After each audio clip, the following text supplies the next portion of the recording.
এখন আমরা দেখবো হচ্ছে আমাদের সুইচ স্টেটমেন্ট। কেমন? সুইচ স্টেটমেন্টটা হচ্ছে এটাও একটা কন্ডিশন। লাইক ইফ স্টেটমেন্টের মতোই ওইটাও একটা কন্ডিশনাল স্টেটমেন্ট। কিন্তু ওইটা আসলে বেটার। কখন বেটার? যখন আপনার ইফ স্টেটমেন্টটা নেস্টেড হয়ে যাচ্ছে। লাইক একটার ভিতর আরেকটা, আরেকটার ভিতর আরেকটা। এরকম করে যখন নেস্টের মতো হয়ে যাচ্ছে, লাইক জালের মতো, হ্যাঁ? একটার ভিতর যাইতে, যাইতে আরেকটার ভিতর, আরেকটার ভিতর, আরেকটার সাথে আরেকটা। এইভাবে যখন লাইক ইফ লিখতেছি। সো লাইক এভাবে চিন্তা করেন যখন আপনার মাল্টিপল কন্ডিশন রয়েছে। এখানে তো আমরা সিম্পল ১ টা ২ টা কন্ডিশন। এখানে ধরেন যে ২-৩ টা। ওকে সর্বোচ্চ। পরে যায় ধরেন যে আপনার ৬-৭ টা কন্ডিশন লাগে। তখন আমরা প্রিফার করি যে আমরা সুইচ স্টেটমেন্টটা ইউজ করি। কেন? কারণ হচ্ছে যখন আমরা সুইচ স্টেটমেন্টটা ইউজ করব তখন আমাদের কোডটা ক্লিন থাকবে। ইজি টু ডিবাগ হবে। ওকে? obviously অ্যান্ড কেন আমার ইজি ডিবাগটা দরকার? সেটা হচ্ছে এটার কারণ হচ্ছে যে লাইক আ ইজি ডিবাগটা আমাদের লাগবে। ইজি ডিবাগ যদি না হয়, আপনি আপনার ক্লায়েন্টকে একটা সাইট বানায় দিছেন, আপনার ক্লায়েন্ট বলল এটা ইস্যু আসতেছে। আপনার যদি ওই ইস্যুটা সলভ করতেই লাইক ২-৩ মাস লাগে যায়, তো সমস্যা। ওকে? কারণ হচ্ছে একটা নেস্টেড ইফ এর ভিতর এতগুলো ইফ এগুলো তো পড়তে, পড়তে আপনার অনেক সময় যাবে। তো এখন ধরেন যে লাইক আপনার এমন হইলে কেমন হয় যে একটা সিরিয়ালেই সবকিছু আছে। যদি কোন একটা মিসম্যাচ হয়ে যায় আপনি ইজিলি সাথে সলভ করে ফেললেন। সিরিয়ালটা মেইনটেইন কর লাইক মেইনটেইন না থাকলে ওটাকে আবার মেইনটেইন করে নিলেন। লাইক রিঅ্যারেঞ্জ করে নিলেন। এরকম কিছু একটা। ওকে? ওকে। সো এখন সুইচটাকে স্টার্ট করে দিই। আসেন। কারণ হচ্ছে অনেক কথা বললাম। সুইচ কেস অথবা সুইচ STAT স্টেটমেন্ট। ওকে। সুইচ স্টেটমেন্টটা লেখা খুব ইজি। এটা আমি দেখায় দেই এটার কয়েকটা এক্সাম্পল দিয়ে আমি দেখায় দেই। ধরেন যে আপনার এরকম সিচুয়েশন যে লাইক আপনি চেক করতেছেন হচ্ছে আপনার উইকস অফ দ্য ডে এরকম কিছু একটা। ধরেন যে ডে হচ্ছে আমার কি? যে মানডে, ওকে? মানডে। যদি মানডে হয়, মানডে আপাতত দিলাম। এখন এই মানডের উপর ভিত্তি করে আমি কি করব? স্টেটমেন্ট লাগাবো।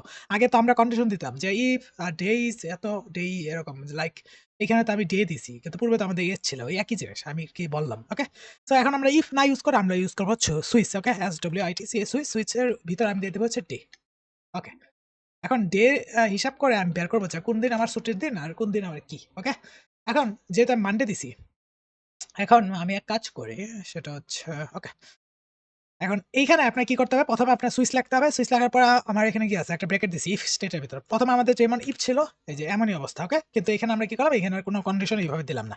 না দিয়ে আমরা কি করলাম? এখানে ডিরেক্টলি আমাদের যে ডেটা আছে, এই ডে আমরা লাইক আমাদের যেটার উপরে আমরা কন্ডিশনটা লাইক ইউজ করব, ওকে? এপ্লাই করব। ওই যে আমার ভেরিয়েবলটা ওইটা আমি পাস করে দিলাম সুইচের ভিতর। দেন হচ্ছে কার্লি ব্রেস দিলাম। এখন আমি কি করব? এখানে আমি কন্ডিশন চেক করব। কিন্তু এখানে আমি ইফ দিব না। ইনস্টেড অফ ইফ আমরা ইউজ করব হচ্ছে কেস। কেস দেওয়ার পরে আমি কি করব? এখানে আমার কন্ডিশনটা লিখব। যে লাইক ইফ আমার কি a day is equals to কি হয়? লাইক স্যাটারডে অথবা মানডেই হয়। ওকে? মানডে। যদি মানডে হয়, ওকে? এখানে ধরেন যে আমার মানডে আছে। এইরে কি গরম! যদি আমার মানডে হয়ে যায়, তাহলে আমি কি করব? এখানে আমি আমার ব্লকটা এক্সিকিউট করব। কিন্তু এখানে আমরা ব্লক দিতে পারব না। সুইচের ভিতর আমরা ব্লক দিব না। এই যে এটা লাইক এভাবে চিন্তা করতে পারেন যে এটা হচ্ছে আমার ইফ, এটা হচ্ছে আমার ইফ এর কন্ডিশনটা অ্যান্ড এটা হচ্ছে আমার ইফ এর ব্লকটা। কিন্তু এখানে আমরা ব্লকের পরিবর্তে আমরা কি করব? এই যে ব্লক, এই ব্লকের পরিবর্তে আমরা একটা কোলন দিব। এই যে এরকম করে কোলন দিব অ্যান্ড লাস্টের যে একটা ব্লক এন্ডিং আছে কার্লি ব্রেস এটাতে আমরা দিব হচ্ছে break, BREAK break. Okay? And একটা সেমিকোলন। দ্যাটস ইট।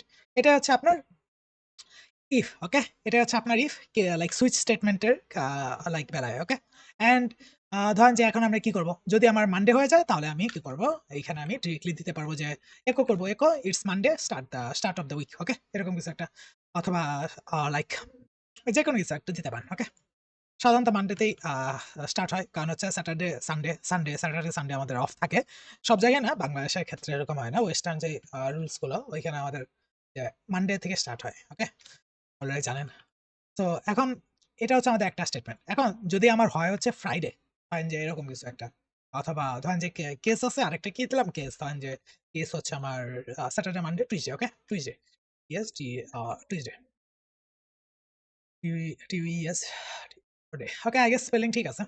এখন it's a Tuesday, second day of the week. Okay, এটা দিলাম। এখন ধরেন যে আমার টুইসডে পর্যন্ত আমি কিছু লিখছি। এখন আমি চাচ্ছি অন্য কিছু আর লিখব না। উইটনেসডে তে কিছু একটা লিখব না। ওকে? অথবা লাইক এখানে খেয়াল করেন আমি এখানে কি লিখছি? কেস টুইসডে এভাবে লিখছি। কিন্তু এখানে কিন্তু আমি এখানে লিখছি। কারণ হচ্ছে আমি ২ টা ডিফারেন্ট জিনিস দেখাবো। লাইক আ এখানে আরেকটা দেওয়া যায়। আরেকটা ধরেন যে Friday. Okay? F Friday. Okay, it's a Friday and break. Okay? And এখানে আমি টিপ পরে ১ম এ আমি লিখে নিতেছি অ্যাকচুয়ালি। পরে আমি দেখাই সবগুলো কাজ কিভাবে কাজ করে। আ টাইম ডেট ডে। ওকে, এখন আসেন। এখন কিভাবে কাজ করতেছে এখন আসেন। এখানে আপনি খেয়াল করেন আমি সবগুলো ডিফারেন্ট জিনিস লিখছি। একটা এখানে আমি কেসের পরে আমি এখানে কন্ডিশন দিছি। কিন্তু এখানে আমি ডিরেক্টলি টুইসডে লিখে দিছি। এখানে আমি ডিরেক্টলি ফ্রাইডে লিখে দিছি। ওকে? কিন্তু এখানে আবার ডিফল্ট লিখছি। কেন? এগুলো হচ্ছে কিভাবে কাজ করতেছে আমি দেখাই। এটা হচ্ছে একটা ইফ, এটা হচ্ছে একটা ইফ, এটা হচ্ছে একটা ইফ বলতে পারেন। অথবা আপনি এভাবে বলতে পারেন যে এটা হচ্ছে একটা এলস ইফ, এটা হচ্ছে একটা এলস ইফ, এটা হচ্ছে এলস ইফ অ্যান্ড এইটা হচ্ছে আমার এলস। ওকে? That's it. ডিফল্টটা হচ্ছে এলস সুইচের ক্ষেত্রে অ্যান্ড যেই কেস এগুলো হচ্ছে আমার একেকটা ইফ, এলস ইফ। ওকে? তো এখানে কিভাবে কাজ করে? আমাদের যেমন এখানে আপনি ইফ এর ক্ষেত্রে খেয়াল করেন, এখানে আমাদের এইভাবে কন্ডিশনটা মেনশন করে দিতে হইছে। কিন্তু আপনি যদি চান আমাদের সুইচ এর ক্ষেত্রে এইভাবে যে কন্ডিশনটা মেনশন করছি, এটা না করে ডিরেক্টলি আপনি যেটা চাইতেছেন এই ডে এর মান, ওইটা আপনি এখানে ডিরেক্টলি দিয়ে দিতে পারেন এইভাবে। ওকে? দেখছেন? সিম্পল না? খুবই সিম্পল না জিনিসটা? ওকে। এখন ডে যদি মানডে হয় তাহলে এটা। এই যে এইখানে যে ডেটা আছে, এটা যদি আমার টুইসডে হয় তাহলে এটা এক্সিকিউট হবে এই প্রিন্টটা। ওকে? আর যদি আমার লাইক সরি একটা ফরম্যাট করে ওকে, যদি আমার এই যে ডে আমার যদি এই যে ডেটা আছে, হ্যাঁ? এই ডেটা যদি আমার ফ্রাইডে হয় তাহলে কি হবে? আমার এটা এক্সিকিউট হবে। আর যদি এই ডে এর মান মানডে, টুইসডে, ফ্রাইডে কোনটাই না হয় তাহলে ইনভ্যালিড ডে আসবে। এটা হচ্ছে এলস কেস অথবা ডিফল্ট কেস সুইচের স্টেটমেন্টের ক্ষেত্রে। ওকে? সো এই জিনিসটা খুব ইজি। লাইক সুইচ না হয় আমাদের ইফ এর ক্ষেত্রে আমাদের কি করতে হইতো? আমাদের দেখতে হইতো যে ডে এর মান কি ইকুয়ালস টু মানডে? কিন্তু এইখানে আমাদের এইরকম করে লিখতে হইতেছে না। এখানে ইনস্টেড আমরা ওইভাবে না লিখে আমরা ডিরেক্টলি কি করতে পারতেছি? এইভাবে আমরা ডে এর মান এইভাবে চেক এত লাইক কষ্ট করে এতগুলা লাইন লেখা বাদ দিয়ে আমরা কি করতে পারতেছি? সিম্পলি শুধু ভ্যালুটা যেটা চেক করতে চাচ্ছি এটা এখানে দিয়ে দিতে পারতেছি। ওকে? এক্সপেক্টেড যেটা করতেছি অ্যাকচুয়ালি ওইটা আমি এখানে দিয়ে দিতেছি। তাহলে এটা কি করবে? অটোমেটিক এটার সাথে কম্পেয়ার করে নিবে। লাইক এখানে ১ম মানডে চলে আসছে, হ্যাঁ? এখন মানডে ইস মানডে ইকুয়াল সমান কি? মানডে ইস আমার টুইসডে সমান কি? মানডে ইস ফ্রাইডে সমান কি? যদি মানডে ইস মানডের সমান হয়ে যায় তাহলে এটা এক্সিকিউট হয়ে যাবে এন্ড ব্রেক হয়ে যাবে অ্যান্ড আমার যে সুইচ কেস এটা আমার এক্সিট হয়ে যাবে। আর যদি আমার এখানে মানডের লাইক ধরেন যে আমার এখানে কি আছে? মানডে 1 আছে। এখন মানডে 1 কি এখানে কোথাও আমি লিখছি দেখেন তো? মানডে 1 ইস মানডে? মানডে? না, obviously না। সে কি করবে? এটা বাদ যাবে। এটা বাদ দিয়ে নিচের লাইনে চলে আসবে। এখন মানডে 1 কি টুইসডে? এটা মানডে 1 এর সমান কি এটা? মানে ডে এর সমান কি আমার টুইসডে? এটার ভ্যালু, এটা এই ভ্যালু। এটা কি ইকুয়াল? অবশ্যই ইকুয়াল না। আপনি নিজেই দেখতেছেন যে এটা একটা স্ট্রিং, এটা হচ্ছে অন্য একটা ডিফারেন্ট স্ট্রিং। সো এটা এক্সিকিউট হবে না। তারপরে এটার সমান কি এটা? এটাও এক্সিকিউট হবে না। এখন যেহেতু খুঁজে পাইল না, এটার সমান এই ৩ এর কোনো একটা ডে এর সাথে মিলে না। তখন কি হবে? ডিফল্ট যেই আমাদের ডিফল্ট কেস আছে অথবা এলস স্টেটমেন্ট এটা এক্সিকিউট হবে ডিফল্ট। ওকে? ডিফল্টটা। এখন এটা রান করি। অনেক তো বললাম। এখন রান করে দেখি তো আসলে চলে কিনা। এই যে ইনভ্যালিড ডে আসছে। এখন যদি আমি ধরেন যে টুইসডে দিলাম। এই যে টুইসডে আমি দিয়ে দিলাম। এই যে আমার হায় রে! এই যে Tuesday. It's Tuesday 2nd day of the work. দেখছেন? এই যে এটা। এখন ফ্রাইডে দিলে এটা এক্সিকিউট হয়ে যাবে। এখন ধরেন লাইক আমি এখানে ব্রেকটা দিলাম না। এখানে ব্রেকটা না দিলে কি হবে বলেন তো জানেন? আমি এটা লাইক এভাবে দেখাই। ধরেন যে আমার ঠিক আছে? আচ্ছা, এখানে আমি ব্রেকটা দিলাম না। এই যে ব্রেকটা আমি দিলাম না। এটা এখন রান করি। ওকে? এখন কিন্তু ব্রেক নাই। এখন রান করতেছি আমি অ্যাকচুয়ালি, হ্যাঁ? এই যে it's Tuesday 2nd day of the week. Okay. No issue. কোনো ইস্যু নেই। হুম? কিন্তু এখন ধরেন এখানে আমি ব্রেকটা রাখলাম আগের মতো। কিন্তু এই যে আমার যেটার সাথে ম্যাচ খাইছে, এই যে টুইসডে, এইটার ব্রেকটা আমি উঠায় দিলাম। ধরেন এটার ব্রেকটা আমি উঠাইলাম। ওকে। এখন রান করি। দেখেন তো এখন কি হয়? এই যে এখন দেখেন এখানে কয়টা জিনিস আসছে। ১ম এ আসছে it's Tuesday 2nd day of the like week and it's Friday last day of the work week. Okay? So এটা আমার চলে আসছে। কেন আমার ২ টা আসলো? আমি তো টুইসডে দিছি। টুইসডে হয়তো আমার এইখানে এই কটা আসার কথা না। কিন্তু এটা আসার পরেও আমার এটা কেন এক্সিকিউট হচ্ছে? কারণ হচ্ছে যখন আপনি ব্রেকটা ইউজ না করেন, এইখানে ব্রেকটা ইউজ না করেন, যেই কেসটা ম্যাচ হবে, হুম? যেই কেসটা ম্যাচ হবে, ওই ম্যাচিং কেসের যে আউটপুট আসার কথা অ্যাক্টিভিটিস ওইটা তো কমপ্লিট হবে। সে কি করবে? এখানে অ্যাক্টিভিটিস কমপ্লিট হওয়ার পরে এর যে নিচের যতগুলা কেস আছে, এর নিচের যে ক্রমান্বয়ে যতগুলা কেস থাকবে আনটিল কোনো একটা ব্রেক স্টেটমেন্ট থাকে, ততক্ষণ ওই সবগুলা কেস এক্সিকিউট হবে। ওকে? ধরেন এখন আমি এইখান থেকে ব্রেকটা সরায় দিচ্ছি। তার মানে কি জানেন? আমার টুইসডে এখানে এক্সিকিউট হচ্ছে ঠিকই। কিন্তু এইখানে আমার না থেমে কি করবে? এটাও এক্সিকিউট হবে, এটাও এক্সিকিউট হবে, সাথে আমার ডিফল্টটাও এক্সিকিউট হয়ে যাবে। ওকে? এই যে দেখছেন লাস্টে আমার ইনভ্যালিড ডেও এসে পড়ছে, ফ্রাইডেও এসে পড়ছে, টুইসডেও এসে পড়ছে।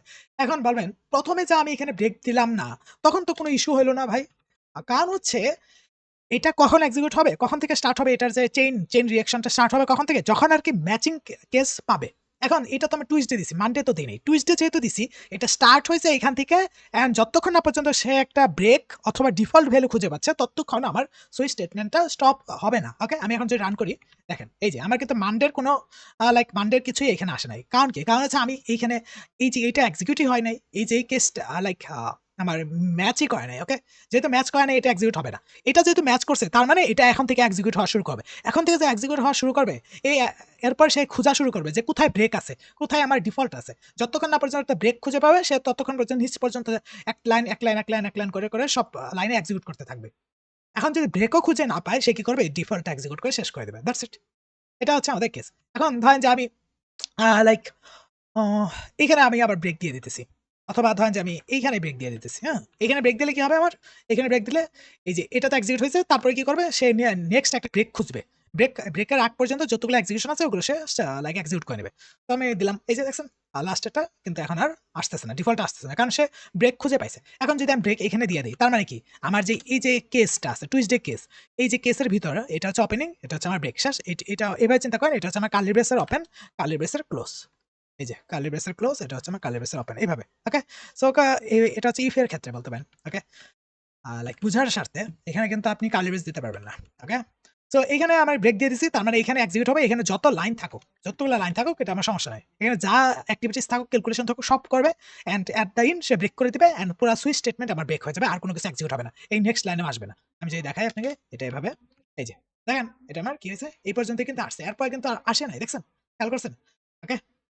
এখন লাইক আ আরেকটা এক্সাম্পল দেওয়া যায় যেটা দিলে আরকি আপনার বেটার আন্ডারস্ট্যান্ড হবে। সেটা যেহেতু একটু ভিডিওটা খুবই লম্বা হয়েছে। তো আমি নেক্সট এ দেখাবো এটা। ওকে?